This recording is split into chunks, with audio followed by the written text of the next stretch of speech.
Good morning and welcome to path of evolution. આજે આપણે પ્રકૃતિ સ્વભાવ એ જે શબ્દ છે એને અધ્યાય 3ના સંદર્ભમાં સમજવાનો પ્રયત્ન કરીશું. અધ્યાય 3માં કેટલાક શ્લોક મેં અહીંયા મૂકેલા છે સ્ક્રીન પર. એક બાજુ ભગવાન એવું કહે છે, જોજો આપણે આગળથી શરૂઆત કરીએ કે ચોથા શ્લોકમાં ભગવાન શું કહે છે. ચોથા શ્લોકમાં ભગવાન એવું કહે છે કે જો તમે કર્મ ન કરો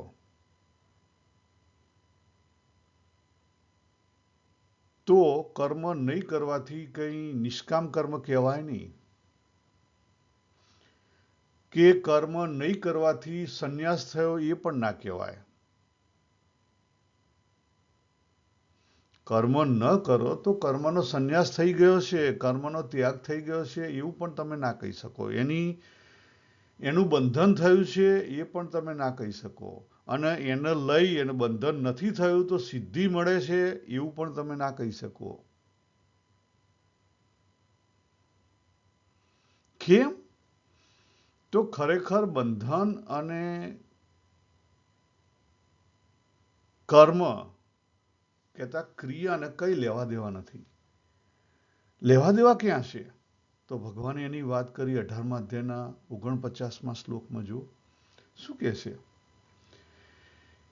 કે આસક્તિ, જો તમારી આસક્તિ ટળી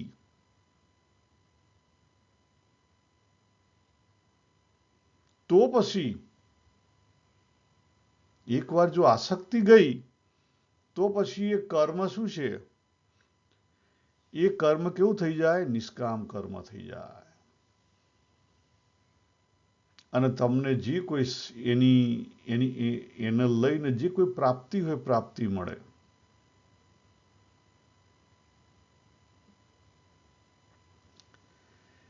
આસક્તિ આપણે ગણીએ છીએ કે 3 જગ્યાએ રહેલી છે. કામના, મમતા અને અહંતા.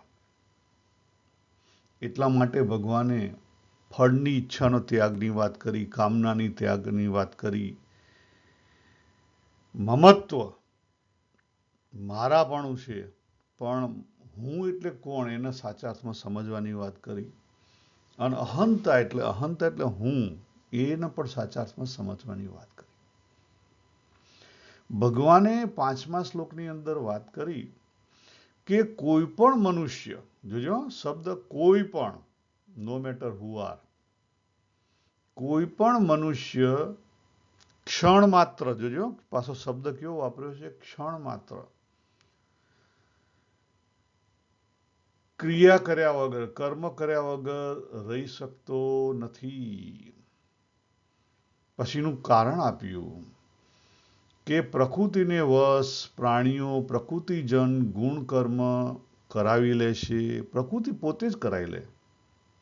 સિમ્પલ વિચારો કે આ બાબુ સૂઈ ગયો તો રાત્રે 9:30 થી સપોઝ 4 વાગ્યા સુધી, બરાબર?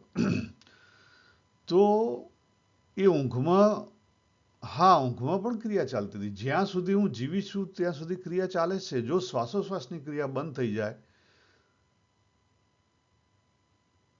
મારી શ્વાસોશ્વાસની ક્રિયા બંધ થઈ જાય તો શું થાય?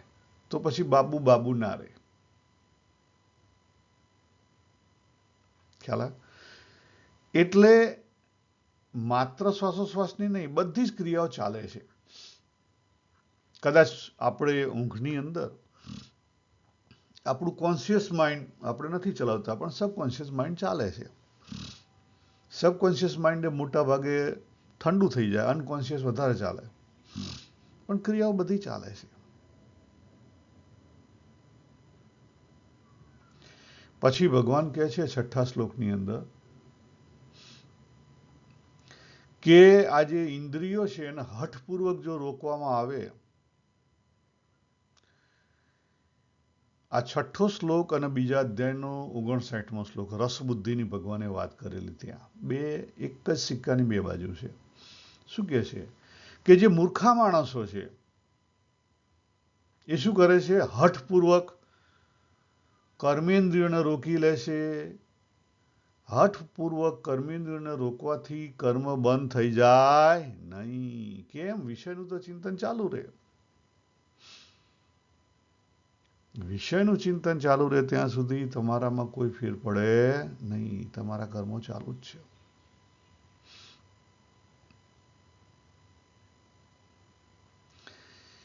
હવે અર્જુનને કહે છે કે કર્મયોગ કેવી રીતે થાય, એનું આચરણ કેવી રીતે થાય. જે પુરુષનું માઇન્ડ છે, એટલે કે જે જીવ છે, પોતે અંતઃકરણ ને ઇન્દ્રિયો બધાને સંયમમાં કરે અને પછી અનાસક્ત, જો પાછી આસક્તિ તો આવી જ જઈ, અને કર્મેન્દ્રિયો કરે તો એમાંથી એ કર્મયોગ થાય, બાકી કર્મયોગ થાય નહીં. ભગવાન 8મા શ્લોકમાં કહે છે એટલા માટે તું તારું જે નિયત કર્મ, હવે નિયત કર્મ આપણને બહુ મુશ્કેલી પડે છે, કારણ કે કર્મ ના કરવું એના કરતા નિયત કર્મ કરવું એ બેટર છે. અને કર્મ ના કરશો તો તમારા શરીરનો નિર્વાહ પણ નહીં થાય. રાઈટ? એટલે કર્મ તો કરવું પડશે. એટલે આપણે શું શીખ્યા કે આ લોકની અંદર જીવવા માટે કર્મ જરૂરી છે, યસ. અને કર્મ કરવું જોઈએ, યસ. જ્યાં જરૂરી છે ત્યાં કર્મ કરો, નિયત કર્મ કરો. પણ કર્મ કરવામાં સાચવી રાખો કે આપણને આ જે બોન્ડેજ છે એ કર્મના બોન્ડેજ છે. તો કર્મ એવી રીતે કરીએ કે જેથી કરીને કર્મનું બંધન ના લાગે. એ અગત્યનું છે.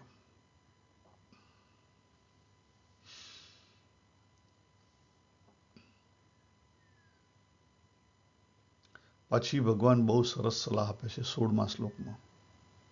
ભગવાન શું કહે છે કે આ લોકની અંદર જે કોઈ સૃષ્ટિ ચક્ર છે, પ્રચલિત સૃષ્ટિ ચક્ર, જોજો સૃષ્ટિ ચક્રની વાત થાય છે. સૃષ્ટિ ચક્ર એટલો અર્થ શું થયો કે બાળકો જન્મે, બરાબર, મોટા થાય, ટીનેજ થાય 13-14 વર્ષના, એટલે એની અંદર બીજી હોર્મોન્સ બધા રિલીઝ થાય, ધીરે ધીરે ડેવલપમેન્ટ થાય. હોર્મોન્સ રિલીઝ થાય એટલે એને ખબર પડે સ્ત્રી પુરુષની, બરાબર. પછી જેમ શિયાળો, ઉનાળો, ચોમાસું આવે છે, જેમ બધી ઋતુઓ આવે એમ ફૂલ બેસે, ફળ બેસે, ફળમાંથી બીજ થાય, બીજમાંથી નવા છોડ થાય. એવી રીતે આપણામાં પણ એવું જ છે કે એ બાળકોને સ્ત્રી પુરુષનું ડેવલપમેન્ટ થાય. પછી એ લોકોના જે કોઈ સામાજિક વ્યવસ્થા એ પ્રમાણે એ લોકોના લગ્ન થાય અને એમનો ઘર સંસાર ચાલે. એમને પછી એમના બાળકો થાય, આપણા મા બાપ નથી, આપણે થયા, બરાબર. અને આ સૃષ્ટિનું ચક્ર ચાલ્યા કરે. એટલે ભગવાન શું કહે છે કે સૃષ્ટિના ચક્ર પ્રમાણે તો ચાલવાનું છે. જોજો, ચોખ્ખું લખ્યું છે. પરંતુ શું નથી કરવાનું એ ભગવાન ચોખ્ખું કહી દે છે. જે ભોગ છે, ભોગ નથી કરવાનો. ઇન્દ્રિય વિષયનો જે ભોગ છે એ ભોગથી હટવાનું છે. હવે આમાં બહુ જે મુશ્કેલી થઈ છે. આજે આટલા જે શ્લોક છે ને એની અંદરથી આપણા સમાજમાં એટલી બધી મુશ્કેલીઓ ઊભી કરી છે, એ હું તમને પછી વાત કરું. પહેલા આપણે આટલા થોડાક શ્લોક સમજી લઈએ. પછી ભગવાને બહુ સરસ સ્ટેટમેન્ટ આપી દીધું 17મા શ્લોકમાં કે જે જીવ છે, જે મનુષ્ય છે, એ પોતાની અંદરથી જ સંતૃપ્ત હોય, પોતાની અંદર જ રમણ કરવા વાળો હોય, પોતાના અંદરથી પોતાની અંદર જ તૃપ્ત હોય ને પોતાના અંદરથી પોતાની અંદર જ સંતૃપ્ત હોય. એટલે જ્યાં છીએ ત્યાં જ જો આપણે તૃપ્ત હોઈએ, આપણે સહજ હોઈએ, આ બહુ મોટું સ્ટેટમેન્ટ છે. એના માટે કોઈ કર્તવ્ય નથી. આ બહુ જ અગત્યનું છે, સમજી લો.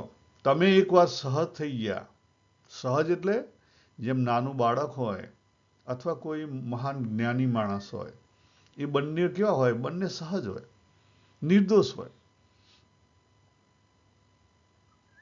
તમે સહજ થઈ ગયા, નિર્દોષ થઈ ગયા, પછી તમારે કોઈ કર્તવ્ય રહ્યું નહીં. આ બહુ જ અગત્યનું છે.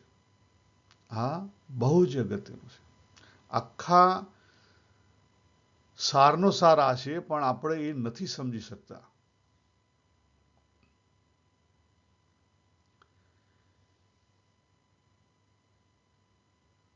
એટલા માટે પછી ભગવાને ત્યાં અર્જુનજીને વાત કરી કે આસક્તિ વગર, 19મા શ્લોકમાં,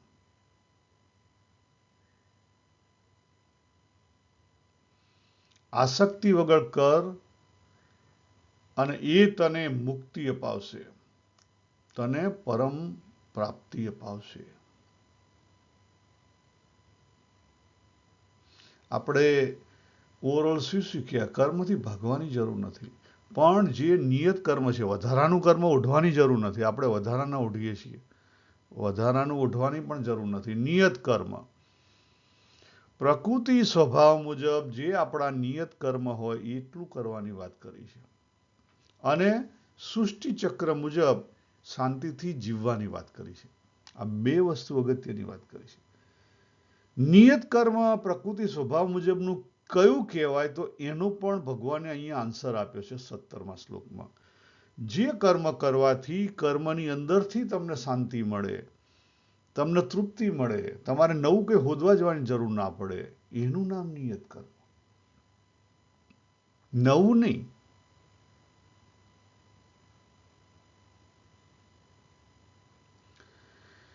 ભગવાને પછી 22મા શ્લોકમાં વાત કરી કે હું પણ નિયત કર્મ કરું છું, જો સૃષ્ટિ પ્રમાણે જીવું છું.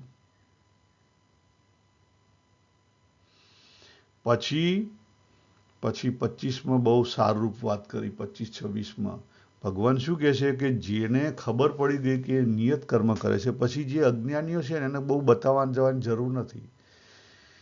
કારણ કે બહારથી તો જ્ઞાની અને અજ્ઞાની બંનેનું કર્મ કેવું લાગે? સરખું જ લાગે. ફેર શું હોય? જ્ઞાની છે સહજતામાં વર્તતો હોય અને અજ્ઞાની છે બની જઈને વર્તતો હોય. હવે એની વાત ભગવાન 27મા શ્લોકમાં બહુ સરસ કરે છે. દીપર જ્ઞાન આપે છે. ભગવાન શું કહે છે કે સંપૂર્ણ કર્મ બધી રીતે પ્રકૃતિના ગુણો દ્વારા થાય છે. આખું સંસારની જે કોઈ વસ્તુ ચાલી રહી છે પ્રકૃતિના ગુણો દ્વારા ચાલી રહી છે. પરંતુ અહંકાર વિમૂઢા, અહંકારથી મોહિત થયેલો જે માણસ છે એ શું માને છે કે આ મેં કર્યું છે, આ મેં કર્યું છે.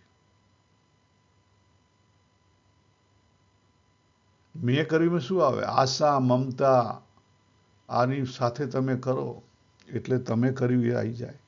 હવે પ્રશ્ન એક એ થાય કે જો ભગવાન એવું કહે છે કે બધું કામ આજે કંઈ થઈ રહ્યું છે પ્રકૃતિ દ્વારા થઈ રહ્યું છે, તો પછી મને શાનો દોષ લાગે? મને દોષ ના લાગવો જોઈએ ને. પહેલો પ્રશ્ન એ થાય. જો બધું પ્રકૃતિ સ્વભાવ દ્વારા જ થઈ રહ્યું છે, મને શાનો દોષ લાગે? મને દોષ લાગવો જોઈએ નહીં. તો પછી મને આ બધા દુઃખ કેમ આવે છે? મને આ બધા દુઃખ કેમ આવે છે? તો આપણે જે સ્ક્રીન ઉપર દેખાય છે એને આપણે પહેલા સમજેલા કે જે કોસ્મિક ફ્લો છે પ્રકૃતિ, આખું જે જગત છે, જગતમાં પહેલું પ્રકૃતિ છે, પછી આપણું જે સોશિયલ, જે સમાજમાં રહીએ છીએ સમાજનું છે, અને છેલ્લે પછી આપણે આવીએ પોતે. આ હું બાબુ પેલો છે. બાબુની આજુબાજુ જે કલેક્ટિવ કોઝાલિટી છે એ છે, અને એની આગળ જે કોસ્મિક કોઝાલિટી છે. આ ત્રણ વસ્તુ સમજી લો. કોસ્મિકની અંદર પ્રકૃતિ આવી ગઈ. પ્રકૃતિની અંદર કોઝ એન્ડ ઇફેક્ટ છે, પણ એનું કોઝ એન્ડ ઇફેક્ટ એમાં કોઈ કરતા નથી, એટલે કોઈને લાગુ પડે નહીં. તમારું સોસાયટીનું કોઝ એન્ડ ઇફેક્ટ છે, એમાં તમે લોકો કરતા છો એટલે તમને એની ઇફેક્ટ થશે. તો પ્રકૃતિના કોઝ એન્ડ ઇફેક્ટની તમને ઇફેક્ટ ના થાય? થાય, 100% થાય, કારણ કે આપણે એની અંદર રહીએ છીએ. દાખલા તરીકે અત્યારે અહીંયા બ્રિસ્બેનની અંદર છેલ્લા 1 મહિનાથી વરસાદ નથી પડ્યો, બરાબર? તો આ જે ડ્રાયનેસ આવી, વરસાદ નથી પડ્યો, અને વરસાદને લઈને જે કંઈ ડિફિકલ્ટી થાય એ બધાએ ભોગવવી પડે. ખેડૂતોએ કદાચ વધારે ભોગવવી પડે, બીજા ઓછી, પણ ભોગવવી બધાએ પડે. તડકો વધારે પડે તો બધાએ ભોગવવું પડે. પૂર આવે તો જે પૂરમાં રોકાય એ બધાને ભોગવવું પડે. એટલે કોસ્મિકની ઇફેક્ટ કલેક્ટિવ પર છે, કલેક્ટિવની ઇફેક્ટ પર્સનલ ઉપર છે. આટલી વસ્તુ સમજી લો. અને મારી પોતાની પણ કોઝાલિટી છે. મારી પોતાની કોઝાલિટી મને કેમ નડે છે? કારણ કે મારી વિલ અને ઇન્ટેન્શન છે. મારી વિલ અને ઇન્ટેન્શન છે. પ્રકૃતિને એની કોઝાલિટી કેમ નથી નડતી? કારણ કે એની વિલ ડિફરન્ટ છે. એની વિલ શું છે? એની વિલ ખાલી એનો જે સ્વભાવ છે એ મેન્ટેન કરે છે. એનો સ્વભાવ છે મેન્ટેન કરે છે. એનો ઇન્ટેન્શન છે? ના, એનો ઇન્ટેન્શન કોઈ નથી. એનો ઇન્ટેન્શન એટલો જ છે કે એનો સ્વભાવ મેન્ટેન કરે છે. એના માટે એને કોઈ કર્મ બંધન લાગે નહીં. ભગવાને જે વાત કરી 3જા અધ્યાયના 22મા શ્લોકમાં, કે મારા માટે કોઈ કર્તવ્ય નથી, છતાં હું કરું છું. પ્રકૃતિ માટે એવું કોઈ કર્તવ્ય નથી, છતાં થઈ રહ્યું છે. શું છે? કરતી નથી, થઈ રહ્યું છે. કલેક્ટિવમાં આપણે બધા કરીએ છીએ. કોઈક લીડર બને પછી કરીએ છીએ. અને પર્સનલમાં આપણે પોતે લીડર બનીએ છીએ, કરીએ છીએ. એટલે આપણને એના કોઝ લાગે અને એની ઇફેક્ટ પણ લાગે, અને એને આપણે સોલ્યુશન પણ શોધવું પડે. આપણે એમાંથી બહાર નીકળી શકીએ નહીં. આટલી વસ્તુ સમજી લો. તો પછી મારા માટે કોણ કરે છે? પ્રશ્ન થાય ને, કે જો પ્રકૃતિ જ પ્રકૃતિનું કામ કરતું હોય તો મને ખરેખર કર્મબંધન ના થવું જોઈએ. પણ મને કર્મબંધન છે એનું કારણ શું છે? કારણ કે હું અહંકારથી મોહિત થઈ ગયેલો. મારી પોતાની જે અમુક સ્પેશિયલ વિલ છે, સ્પેશિયલ વિલનો મેં ઉપયોગ કર્યો, મારા પોતાના ઇન્ટેન્શનનો ઉપયોગ કર્યો, એટલે મને કોઝાલિટી લાગી. તો જીવન જીવવા માટે વિલ તો જોઈએ જ ને. હા, વિલ જોઈએ. જીવન જીવવા માટે વિલ જોઈએ.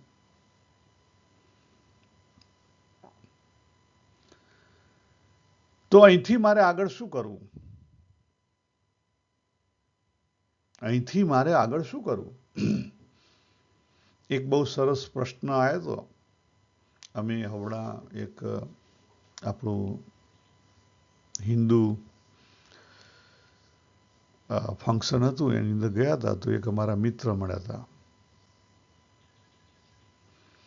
એક હું 30-40 વર્ષથી સત્સંગ કરું છું. બધા નિયમો પાડવાનો પ્રયત્ન કરું છું. છતાં મારી અંદર એલો ક્રોધ ઘટવાની જગ્યાએ વધી રહ્યો છે. અને જે કોઈ સંત મહાત્માનું મળું છું એ બધા જ મને કંઈક ને કંઈક કહે છે કે તું આ કર, તું આ કર, તું આ કર. કેટલાકને તો મેં પ્રશ્ન પણ પૂછ્યા કે મહારાજ, મેં આ બધું કર્યું છતાં મારા બધી મુશ્કેલીઓ હટતી કેમ નથી? તો એ એમ કહે છે કે તમે સાચી શ્રદ્ધાથી નથી કર્યું. તો વોટ ઇઝ સાચી શ્રદ્ધા? મારે કરવું કે ના કરવું? કરવું તો કઈ રીતે કરવું? કોઈ પૂરું સાચી રીતે સમજાવતા તો છે જ નહીં.